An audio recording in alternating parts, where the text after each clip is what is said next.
Thank you for joining us. I'm Peter Bergen, Vice President at New America, and I'm also on the Advisory Council of the Foley Foundation, the president of which is Diane Foley, who is here with us today to talk about her new book, American Mother, which she co-wrote with Colin McCann, who's also joining us today, who's a well-known novelist. He will be joining us in a minute. We're going to get started with Diane. And Diane, maybe you could start and tell us, why you decided to write this book and why now. Thank you, Peter. It's such an honor to be here today. I've been wanting to write this book ever since Jim was killed, to be honest, particularly as we started the Foley Foundation and we're trying to raise awareness about the problem of the taking of innocent Americans around the world. So we really, I really wanted, just so Americans could understand the threat that is involved. And, but I really needed a talented storyteller like Colin McCann to make it happen. And Benjamin Gray, could you, I think you're visible to your camera's visible. If you could just jump off, because I know Colin will be joining us at some point. And Diane, so for those of, by the way, for anybody who wants to buy the book, you can purchase the book by looking at the bottom of the screen and pushing on the purchase button.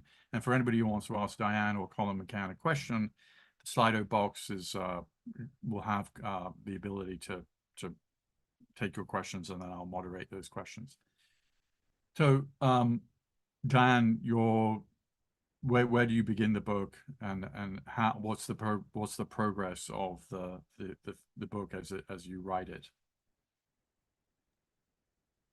We particularly realized when Alexander Cody, the British jihadist, offered to speak with victims, we thought, Colin McCann particularly thought, that was a good way to introduce the story, because Jim was murdered a good nearly 10 years ago. It'll be this August. And we realized that for some people, they may have forgotten what happened and how it happened. And we wanted people to help understand that. So in October of 2021, I had the opportunity to speak with Alexander Cody for 2 days, and then again during the trial in 2022. So that seemed to be a good way to start the story. And here is my friend Colin McCann. And Hi, Colin, welcome. Apologize so deeply for all this. So it feels like we're living in a construction site, and I think it'll go in just a moment. But I apologize for the noise if it's coming through. No noise coming through. So Colin, you're a well-known novelist. How did it come about that? I mean, if you and Diane could sort of set the stage a bit for people who haven't read the book yet. How did it come about that you and Diane started writing this book? What are the big themes and stories in the book? And what do you hope readers will take away from the book? Well, I think it's one of the most extraordinary human stories that I have come upon in the course of my career. I've done a lot of things in my career, but this particular moment was truly extraordinary for me. To watch Diane as she went in and she sat not 4 feet from her son's killer, when they talked, the things that they talked about, to be witness to that, but then also to be witness to Diane's life and the changes that she has brought about in terms of hostages and hostage policy around the world, and especially in the United States, has been, for me, been an incredible education as a novelist, as a writer, as a citizen of this country. It's been one of the great privileges of my time to spend, you know, dwelling in this particular story. And Diane had mentioned his last name is Cody. And I mean, who is he, and what role did he play? So Alexander Cody was one of the British jihadists, became known as the Beatles, and he was uh, arrested eventually in Syria, brought back to the United States, stripped of his British citizenship, and he became he pleaded guilty to counts of terrorism and conspiracy to murder, and so he was one of the notorious killers who became part of that iconic photograph that people around the world got to see in 2014. I remember myself seeing that photograph and thinking, oh, the world was changed in that particular moment. Um, and then to witness the ongoing of history, to be part of this story, to see Diane engage with him, and was to me uh, a real lesson in humility and grace and candor and charm, but also the power of a woman who refused to give up. And there was a great deal of perseverance, stamina, and courage that it took for Diane to do all the things that she has done to change the whole landscape of this, this current political situation. To be witness to that was a great thing for me as a writer. How did you come to um, how did you come to write this book together? Mm-hmm. Well, it was interesting because we were total strangers, and yet apparently after Jim was murdered, someone had sent Colum a story of our son Jim reading one of Colum's novels, Let the Great World Spin. And they'd send it to Colum shortly after Jim's horrific videos and photos of his murder. And I think it piqued Colum's curiosity. And he tells me he reached out to me, but in the horror of that time, I never received his message. So it was really 3 years ago, through a friend at Marquette University, we met on a Zoom call, a book club studying Colum's novel, A Paragon. And it was there that I had the pleasure of meeting Colum. And the thing was that I had a chance to chat with Diane then, and we talked, and she told me that she hadn't had a chance to tell her story, and I knew that her story was incredibly important to the world, and I just went up to be with her and her husband John, and spent a couple of days up there, and began increasingly to know that this story was one that had to be told.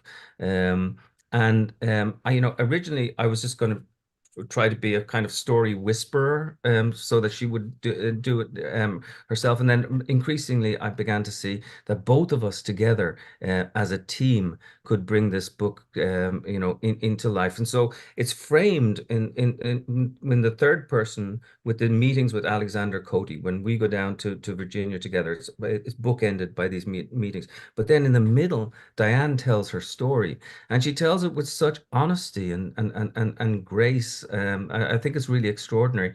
It's a lot about faith. It's a lot about that desire to change things, and not to wallow in the difficulties that have come about, but to force a change when something had to happen. And what's interesting to me is that well, she is extraordinary, but she's also very ordinary. I mean, Diane is a nurse practitioner. She came from New Hampshire. She was living in the suburbs, but she decided to take all the things that she knew and knock on every door, and hit every email button, and ask people to change because the policy needed to be changed. What was happening was that nobody was getting out, and since Diane, since Jim's death, over 100 innocent Americans, right, Diane, Right. have been Which is returned. amazing. You know, Jim challenged me. As an American, I felt very challenged. I knew our country could do better, Peter. And I didn't know how, though. But I knew that together with other good people, we had to do better. So that's how the Foley Foundation started, really. Yeah, and Diane, describe then, the situation when Jim was taken, and also Stephen Sotloff and Kyla Mueller and Peter Kasich and others, other Americans who were also taken by ISIS. What was the situation like in terms of the way the US government dealt with Americans being kidnapped by ISIS? And how has it changed since then? And I mean, I think it's fair to say that you played an instrumental role in that change. Along with other families like the Levinson family, whose father was disappeared in Iran and died in captivity. But there have been changes. I mean, 2014 is a decade ago. The situation today, the way the U.S. government handles these things is very different. So perhaps you could explain how the situation was handled a decade ago and how is it handled today, whether it's somebody taken by a terrorist group or somebody taken by a foreign government like Brittany Griner on sort of dubious or slightly trumped up charges. Absolutely. In 2012, our country had absolutely no one who was accountable for any innocent U.S. national who was taken hostage or wrongfully detained abroad. We had absolutely no one who was accountable. It was handled on a very ad hoc basis, depending on how the administration felt about it. But the general theme was that, particularly if an American was taken by a terrorist, that our country felt strongly that we would not negotiate with terrorists. And that's what President Obama went along with at that moment in time. And that idea of not negotiating with terrorists rather, was not evidence-based. And if anything, the research showed that if countries refuse to negotiate, those citizens would in fact be killed. And that's exactly what happened to the British and the Americans, whereas all the European hostages were negotiated out by their countries. And I really feel it took the horrific murder of all those Americans, both Jim, Peter, Kayla, and Stephen, as well as Luke Summers, Warren Weinstein, Robert Levinson. All of those Americans were killed while in captivity in that time frame. And this is their legacy that I really feel all of us felt that our country had to do better. We had to find a way to free innocent Americans who were targeted simply for being Americans, while at the same time figure out how to deter the horror of international hostage taking. And I mean, the U.S. policy on no negotiations, which essentially means no ransom payments, I mean, it hasn't changed, but what has changed? What is new? Well, what has changed is in 2015, President Obama ordered an olive review of particularly the government and non-government hostage policy, if you will. And in June of 2015, issued a directive that set up our U.S. hostage enterprise. So now we have an interagency fusion cell to deal with criminal or terrorist kidnappings, State Department office, presidential envoy for hostage affairs, and at the White House, we have a hostage response group that deals with whatever strategies the fusion cell and special envoy can come up with to try to use shrewd diplomacy to negotiate the freedom of these American citizens. And if I may, I mean, it also feels, Peter, that there's a change in the air, and a general change in the national mood and a shift, and that has a lot to do with people deciding that it's time to look at things differently. Now, these two men who got who were part of the Beatles, they weren't shipped off to Guantanamo. They weren't taken to Abu Ghraib. They were taken to Virginia, where they were put on trial. And the trial, one of them, Cody pleaded, and the other decided to go to trial. But that trial itself cost anywhere from 50 to 70 million dollars. What we did see was the best of American justice occurring. And while things had been probably the worst of some of the engagements for early on for Diane, here we were seeing the very best of American justice, and it was an extraordinary thing. But it's a grand irony when we think about it, to think about 50 to 70 million dollars spent on a trial when that money could have been applied in other ways earlier, and we know what the consequences could have been. Also, just even the idea of negotiating is so important to these times when have become particularly diseased with certainty. People are not talking to each other, not just in America, but across the world. We're sort of refusing. Everyone says, come into the room if you look like me, or come into the room if you sound like me, or come into the room if you vote like me.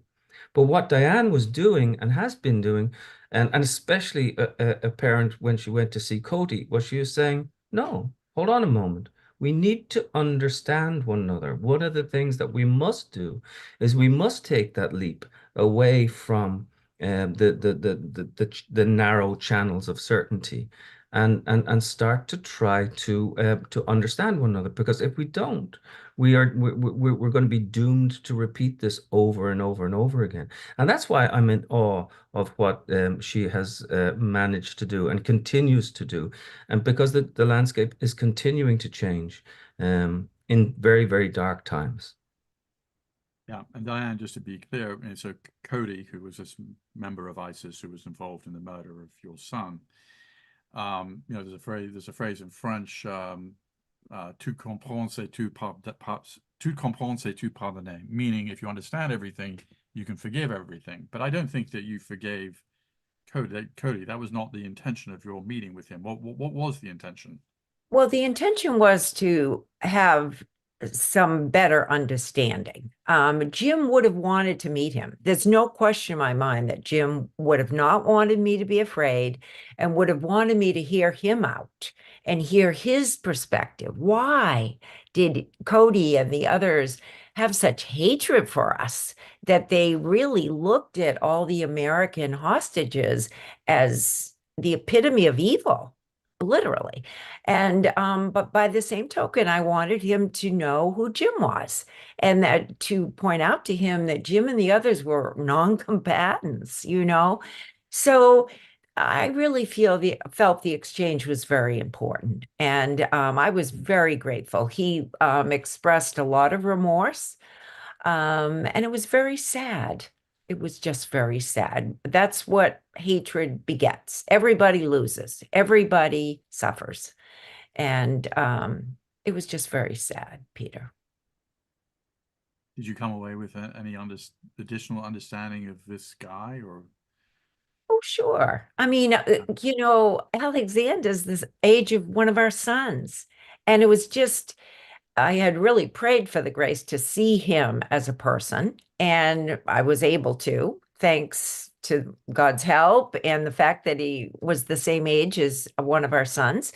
And he had made a horrific mistake and had zeroed in on this hatred for our crimes as America. America has made mistakes, and it's those mistakes, particularly in the wake of 9/11, I feel, that engendered a lot of this hatred that continues in the world. And so he wanted to share. So he shared a lot of why he felt and acted as he did. We have And I some, shared with him how we felt. So yeah. So we have some audience questions coming in. If you do have a question in the audience, use the Slido box. But let me start with the first one from Anonymous. Did writing the book help the rest of the family understand your personal journey, Diane? Our family has been, everyone's been grieving in their own way. And I think our other sons and our daughter, and even my husband, it's taken them a while to understand why I felt the need to do the work through the Foley Foundation, but that's been healing to me. It truly has. Whereas for the rest of the family, they're more private. But yes, at this point in time, they were willing for the book to happen. Early on, they didn't want anything to do with the book. So I had to listen to the family, give them these years to come to terms with some of the horror of Jim's murder. But yes, the family's very much at peace with Jim's story and proud of his legacy. Another question from Anonymous, which is, what lessons from your experience can the families of those taken hostage on October 7th by Hamas learn, if there are lessons that are applicable? And also, you obviously deal with a lot of hostage families yourself, Diane. Right. Well, I feel as Americans who are blessed with a free society that we need to advocate for our loved ones. You know, sometimes our government doesn't get it right or doesn't hear us. And I think that's what is amazing about our government, that we need to use our free speech, need to talk to journalists and make our experience public in a sense so that people can come to understand. And that's part of the reason I'm so grateful to Colin, because he's helped this book to come out at a time when the threat is very much there. Continuing with Hamas taking the Israeli hostages, with Russia continuing to target our citizens, China and Iran holding on to our people. This is not going away, Peter. And our nation needs to employ this hostage enterprise that we've developed and make it better and look at how we can collectively hold captors accountable and deter the practice internationally.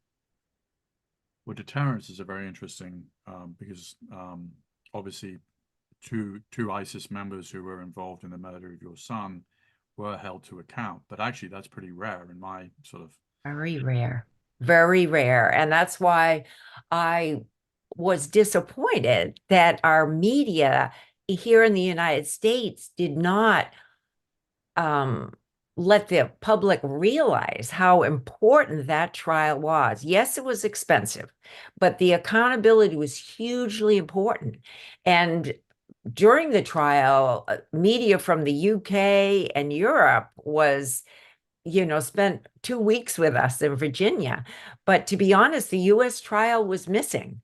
And that's what, US media rather. And that's why I'm so grateful for you, Peter, because I think it's important as a nation that we recognize that we're learning as a country, that this is an important issue for our country in terms of national security. Yeah, just down the road there was the Johnny Depp trial. I'm not saying the Johnny Depp trial wasn't important. Of course, it was important, and there were important things. But the whole idea was that there was some celebrity going on there, but something deep was happening, and historical was happening in terms of our relationship to justice and bringing these two men to justice and doing so with a great amount of dignity. And watching the prosecutorial team work was quite extraordinary, and it was a big story on the American landscape that, quite frankly, a lot of the newspapers just didn't they didn't see it. They went there on the first day and the last day. But other countries came in, the reporters journalists from other countries came in and told the story day after day after day. And I think that's important for us to recognize, and we wanted to get that across in the book, and the depth of the engagement here. Yeah. Colin, you're a novelist, obviously. That's your main. And a book I have always found very interesting was written by a novelist about kidnapping, and it's a nonfiction book, which is News of a Kidnapping by Gabriel Garcia Marquez. Mhm. And I don't know if you ever have read it, Colin, but you know, because Marquez started life as a journalist, and Right, this is really his only big nonfiction book. right. Well, this is my first nonfiction book too, and you know, you look at somebody like Marquez and how he has influenced the landscape of how we think. It brings up a lot of very interesting things for me personally about the tension between fiction and nonfiction. What's true and what's not true. You know, we're living in these times where fake news is you know it is the phrase on everybody's lips, and so what's true and what's not true. You know, what is a fact and what is not a fact. You know, facts become sort of mercenary things that can be used and shipped off to whatever sort of orphanage you want them to go to. But texture is a different thing. And what I found in this story, what that was watching Diane, we were talking about the ineffable things. We're talking about, you know, love and pride and sacrifice and violence and compassion and all of these things that have no specific facts that can be wrapped around them. And it's almost as if the ineffable became the facts of human experience. And so for me as a novelist, watching this, I wanted to capture both the truth of what was going on and also, but I wanted to be people to be there in the pulse of the moment. Now, let's be honest. There were a couple of times Diane had to rein me in because I'm a novelist. I make stuff up sometimes, and so we had to, you know, we worked as a team, and I'm so grateful for the fact that we did have that discipline with one another. So I would write something, and Diane would read it, and then we'd come back and say, okay, well, you know, this is the, you know. A, B, C, D, E, F, but you've forgotten the GH, you know, and it was a fascinating experience. So as a writer, entering into the realm of nonfiction, specifically nonfiction, was important to me. Now, the other thing is, it's a book about journalists, right? And a book about journalism. And Jim was a great journalist. What I liked about Jim was the sort of journalist that I actually started out as a journalist too, but the sort of journalist I would like to be. You know, he would go to the marketplaces in Damascus and he would find the old man in the corner playing chess who had a great story to tell, or he would find the young girl, you know, with a backpack full of books, and he would explore their stories. He wanted the human. And he went to the supposedly anonymous corners of human experience and found the real story there, as well as telling, you know, the general story, because he was embedded, as you know, with the 101st Airborne, and he knew the lives of soldiers. But everybody who talked about Jim said he was really curious, and always got to the heart of the story. So I think that was really important. And then, of course, the Foley Foundation is working now with journalists in extraordinary ways to try and ensure their safety around the world. We have a number of a number of questions coming in. One is from Bill Holstein. He said, "How did Cody become so radicalized?" You know, that is a good question. I think Alexander is not unusual. I think when young men are brought up without a parent, his dad died when he was young. You know, I don't know if it was so much poverty, but certainly not plenty. And I think, you know, also a foreigner in a different country. I mean, he looked foreign, if you will. I think he struggled to fit in. And And to clarify, Dan, he grew up in London, right? yes, he did. He grew up in London. His mom was from Cyprus, I believe. And you know, so I think it was hard to fit in. And I think when youngsters struggle to fit in or are bullied, I think that is when um, they need guidance in terms of, you know, and are particularly vulnerable to hatred and to ideology that can turn them make them radicalized, if you will. So I think Cody was like a lot of youngsters who grew up in poverty and want, if you will. And what's ironic is that Jim had really worked with a lot of youth like Alexander. He had worked with felons in the Cook County Jail in Chicago, the inner city of Phoenix and Holyoke, Mass. So it was kind of ironic that this is the kind of youth that the jihadists recruited, if you will. Yeah, he suggested to us, Peter, at one stage that, you know, he'd been subject to some abuse. I mean, his father was from Ghana and his mother was from abroad too. He grew up in the Greek Orthodox Church. And so he went down to the mosque, and he found people who were like using this inflamed rhetoric that spoke to him and made him feel at home. And you know, one of the first trips he made was he made a trip towards Gaza. He never actually got there.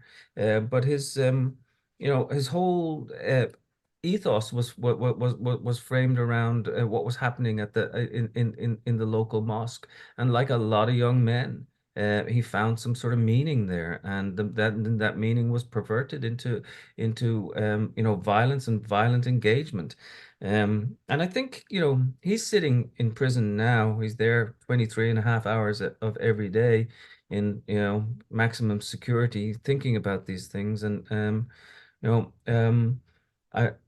I'm quite sure we met a young man who had been portrayed as a football hooligan, a street thug, all that sort of thing. He wasn't that. He was much more thinking and you know, he had a depth that wasn't necessarily talked about by others. That's not to say he was some sort of shining light. You know, there were times when he was trying to pull the wool over our eyes. When we were sitting there talking with him, he was trying desperately to pull the wool over our eyes. But I mean, as I said before, I think Diane, of all the people I know in the world, has this incredible emotional intelligence. Now she was able to talk to him and get him to talk to us. At the same time, she knew exactly what was going on underneath all of that rhetoric, and that was fascinating too. And you know, I do think it's important to note that, you know, we call the book American Mother. There was a real female energy there that Diane brought that I think is incredibly important. We find that the readers, a lot of readers, are women who find Diane's story particularly important. Dan, as you know, March 9th is this new American Hostage Day, Wrongful Detainee Day, which with a new hostage flag, and that'll be this Saturday. So, what does that all mean to you and to other people that have had to deal with the problems the situation you've been in? Isn't it amazing? It's serendipitous that this book is coming out the week that finally our country recognizes the sacrifice of so many Americans who have died and been targeted simply because they have a U.S. passport. So you're right. This Saturday, March 9th has been named as the day to remember current hostages and wrongful detainees. We at the Foley Foundation count a minimum of 57 public cases. We have many in the gray zone, but it was March 9th was chosen because it is the day Robert A. Levinson was kidnapped off of Iran, and his family has worked tirelessly, along with our family and so many others, to help our government really understand the threat that this is, and to prioritize the return of innocent U.S. nationals around the world. But many still are detained, many are still held. And that's why it's such an urgent issue that I appreciate people hearing about. And of course, if you're a journalist or an aid worker, you're not doing journalism and aid worker in a country, let's say like Luxembourg. I mean, by definition, you're going to dangerous places. Not all the time, but I mean, you're going to be in Afghanistan, you're going to be in Iraq, you're going to be in Syria. you're going to be in places which are dangerous, and that's just the nature of the business. That, however, now when it comes to wrongfully detained Americans who are traveling, let's say, to Iran or Russia or China, I think there's now a better effort by the government and perhaps a better understanding by the public that maybe you shouldn't go to St. Petersburg on vacation now if you're an American, because you might well get picked up. I mean, and that's really changed in Russia in the last, I don't know, I would say decade or so, that it's a very different kind of situation. And particularly if you're a dual national, because a Definitely. lot of these countries, they don't see you as an American, even if you've got an American passport. If you still have an Iranian passport, or you still have a Russian passport, or some, if they see you, they feel that they can take you. Absolutely. And you're so right. And so, in spite of the wonderful people working in the current U.S. hostage enterprise, the negotiation to actually free Americans from nation states like Russia or Iran, China, Syria is very difficult. I mean, this is not easy to do. I have to commend the many people who've made many allowed many US nationals to come home, but it is tough. So as Americans, we need to become more savvy, more aware, and more intentional about where we choose to travel internationally. But you're right, just like as firemen and policemen go into dangerous, their jobs are inherently dangerous. And the same is true of war correspondents, aid workers. They go where there is need, where there's news that would otherwise not reach us. So they provide a vital role in our democracy and in our world. And we need to have their backs. Another question, Diane, you mentioned earlier, obviously the European hostages that were held by Hamas, almost, I mean, they all got out. There were quite a lot of them, the Spanish, the French, etc. All the countries were reported to, to have paid ransoms. They may not have publicly admitted, but they did. So are you advocating, this is a question from the audience, are you advocating that the United States should pay ransom, or that or American families be allowed to pay ransom if the government doesn't pay ransom, or what are you advocating in that kind of situation? I am advocating that we negotiate, that we have to interact with the captors. To not interact is to abandon our citizens. And I do think there's a way to use ransom as lure. The FBI has used that domestically very successfully for years. It's not easy, it's complicated to use it internationally, but I think it can be a way to actually identify and apprehend captors. So I think we need flexibility.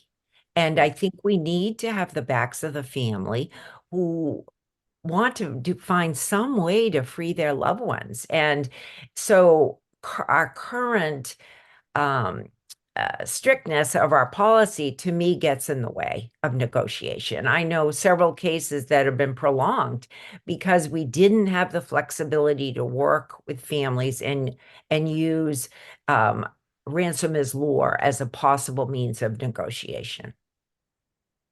And what was the number of known cases you mentioned, Diane? Right now, it's 56 public cases, but Yeah. I receive requests for help every day, every week. Yeah. We're covering more and more in a gray zone. And I think that's important for people in the audience to understand, is that there are plenty of cases that are not public. For one reason or another, the family decides they don't want to go public, or they've been told by the government it would endanger their loved ones if they did go public. And sometimes that's reasonable advice, and sometimes that's probably not very reasonable advice, depending on the situation. But there, it's hard to tell how many non-public cases are, but there are clearly quite a few beyond the 56 that you know of. There's hundreds every year, Peter. There truly are. There truly are. But that's in contrast to thousands of Americans who may have committed some true crime that gets a just sentence, if you will. But we're talking about U.S. nationals who received, who've been arrested or taken kidnapped simply because they're Americans. US And national. I mean, the process to be declared wrongfully detained at the State Department is a process. It's, you know, because I mean, that tens of thousands of Americans get arrested around the world for, you know, because they, I don't know, got drunk in a bar and hit somebody or whatever they did. I mean, but you know, the being declared wrongfully detained, as Brittany Griner was, the basketball player, she was arrested with a tiny amount of medically prescribed marijuana, cannabis. That tool, I mean, it's not automatic that it's a process, but then that does allow the State Department to say, open negotiations for, in Brittany Griner's case, they wanted a Russian arms dealer named Victor Boot back, and that was the exchange. I mean, there's always going to be an exchange. I mean, going back to this question of negotiation, I mean, if somebody takes somebody else, they're not going to just wake up one day saying, I'm having a good day, I'm just going to let this person go. Something has got to be exchanged, some kind of value, whether it's money or in some cases, or a prisoner exchange or something. Well, yes and no, Peter. It's remarkable. We've seen some people let go just because of kind of a better understanding of the captor. So it is there, obviously exchanges happen. Sometimes that's the only way. But I advocate dialogue, getting to know the captor. Why did they take this person? What can we do to shrewdly figure out a way to help them to see the benefit of letting them go? That isn't always the case, but there are many times when that's happened that way.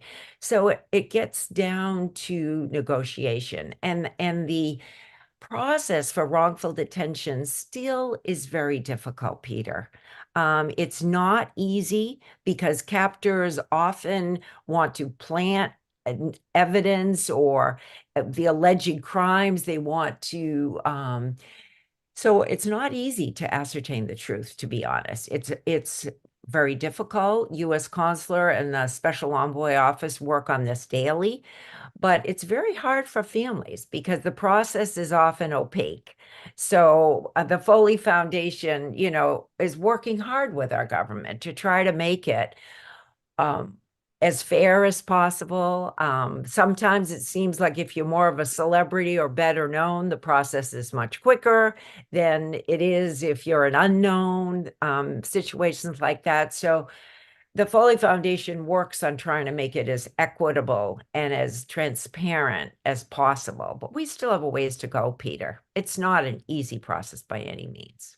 But you and the Foley Foundation and other families have changed the policy in a way that before there was really no one to call, or if you did call somebody, they would just pass you on to somebody else. I mean, there wasn't somebody who was really responsible for this in the FBI or the State Department, and now there is that. And I think another important detail here is that families get access to classified information that they otherwise would not have received, so they can get better sense of what the government knows about their loved one. In the past, they would have received very little information. I think when Jim was taken, you didn't get much information at all, right?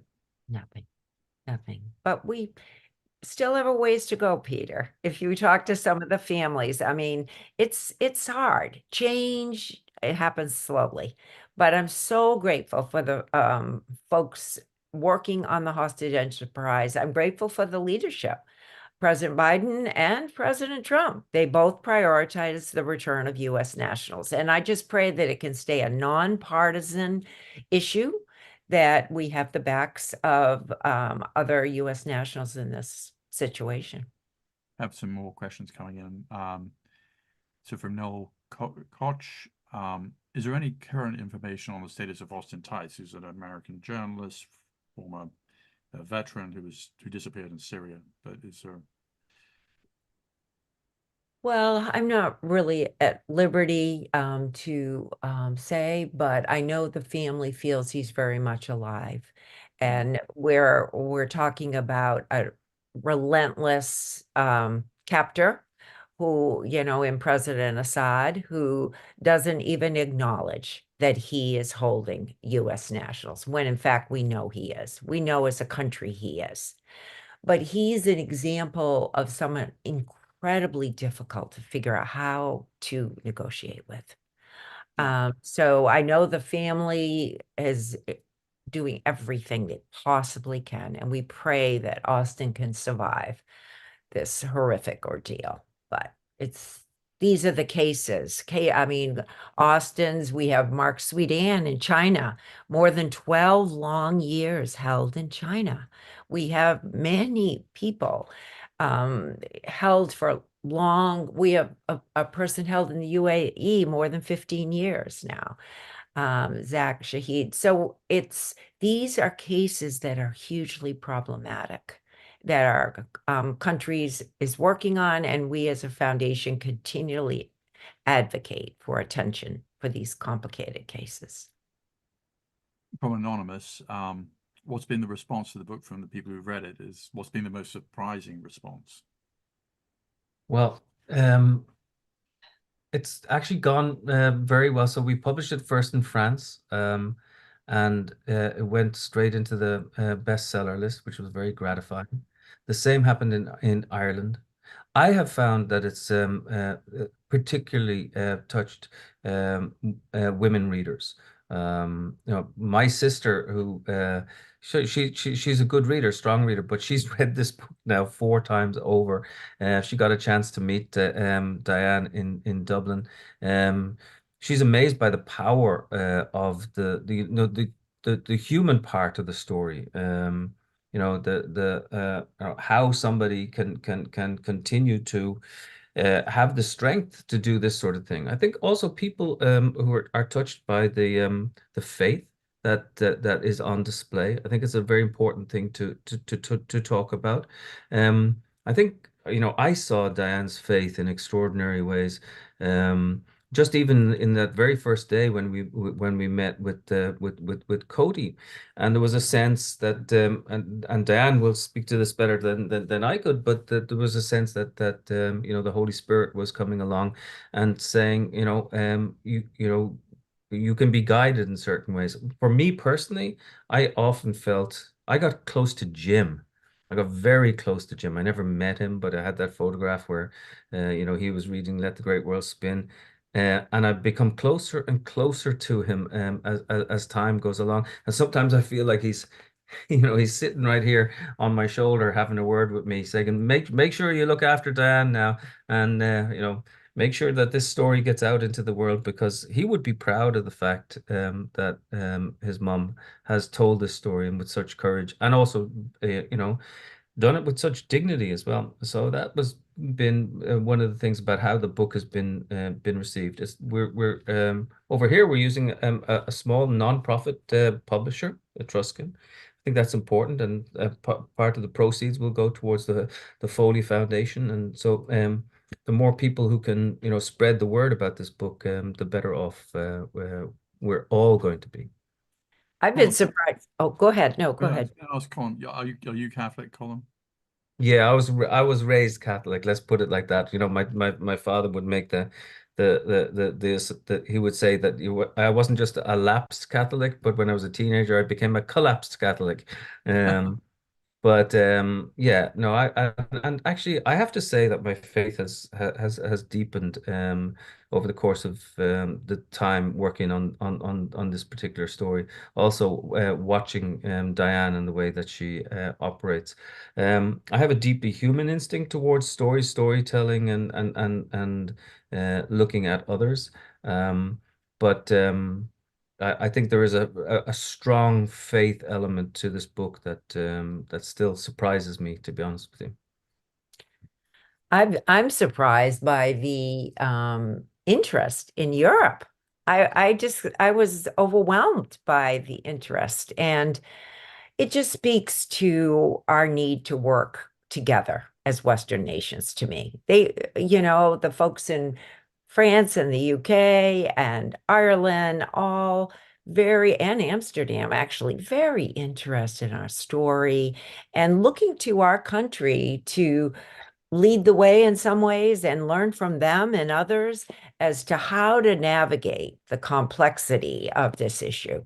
So I'm really gratified by people's openness of mind and the need to really understand the threat that's out there and the need to build bridges between countries. I mean, if we allow this hatred to continue, we've got to find ways to understand each other, or at least be willing to listen to one another. We really do, Peter. And also then the power of the ordinary individual outside the parameters of actual political power. I think people are touched by that notion that one person can galvanize other people to effect a sort of extraordinary national change. And I think people are buoyed by that there's still the power of the individual to influence debate and talk on a national stage. And I really think, Jim aspired to be a man of moral courage, Peter. He did. He aspired to that. And I really think that's the challenge he gives us. He challenges all of us to care about our freedom and be people who dare to try to do good in the world, try to make a difference. Do you think, this is a question from Bob Clamser, Diane, do you feel that the arrest and prosecution of the 2 ISIS members, is that a deterrent, or what is that? Oh, I definitely think it's a deterrent. I definitely think we must find ways to hold captors accountable. We've got to make it hurt to take people and use them as political pawns. And that's the challenge we face. We've got to do all we possibly can. It's horrific. They're human rights crimes, It's awful what Jeffrey endured all those years, It's horrific. And you sort of touched on this in a question from Anonymous. To what extent is there hope for greater international collaboration on hostage issues? Obviously, Hamas has kidnapped many of them are, I mean, most of them are Israelis, but 6 of them are Americans. 4 Americans have been released, and I imagine there are probably other dual nationals. We know what there definitely were. There were Thai citizens who were released relatively early on, but do countries kind of just sort of do it on their own, or do countries cooperate, or how do you? Well, that's the sadness. I mean, Jim was taken with all our allies, if you will, and every single country sought to do it alone. And it's all, the failure is obvious, so I really got to commend the UN and Canada for their declaration against arbitrary detention. And we must work on this together, because we really are stronger together. We've got to find ways to counter this trend, because here we thought when our Bringing Americans Home report came out in September of 2023 that we were able to report that incidences of terrorists taking hostages had declined. Well, Hamas proved that wrong next month. So, I mean, I'm afraid this is a continuing threat that we've got to recognize and be shrewd about how we're going to deal with it. In the remaining 3 minutes we have, Colin, any final thoughts? Diane, any final thoughts? Well, I just got to say that I'm grateful that people are engaged in this. This is our US Publication Day. I'm very happy to have been involved in this. I was actually writing a novel when this story came along, and it took a year out of my novel, and now I'm going to go back to my novel. But it's been one of the great moments of my literary life to be engaged in a story like this, and I'm really galvanized now by the sense that something's going to happen over here. Yeah, we could see it in Ireland, and yes, we could see it in France and in England, but I'm really hopeful that people will spread the word over here. Exactly. And thank you, Peter, Yeah. for your time, and all of your listeners, because please spread the word and share the little book. It's a quick read, beautifully written by Colin. And I just would encourage you to help us share the message so that we can be safe and meet the challenges we are facing. Thank you so much, Peter. Well, thank you very much, Diane. Thank you for Colin. Good luck. An appropriate day for us to be talking, your US Publication Day. If anybody wants to buy the book, they can do. with the purchase button on the screen. Thank you for tuning in. Thank you both for talking with us. Thank you. Thank you. You.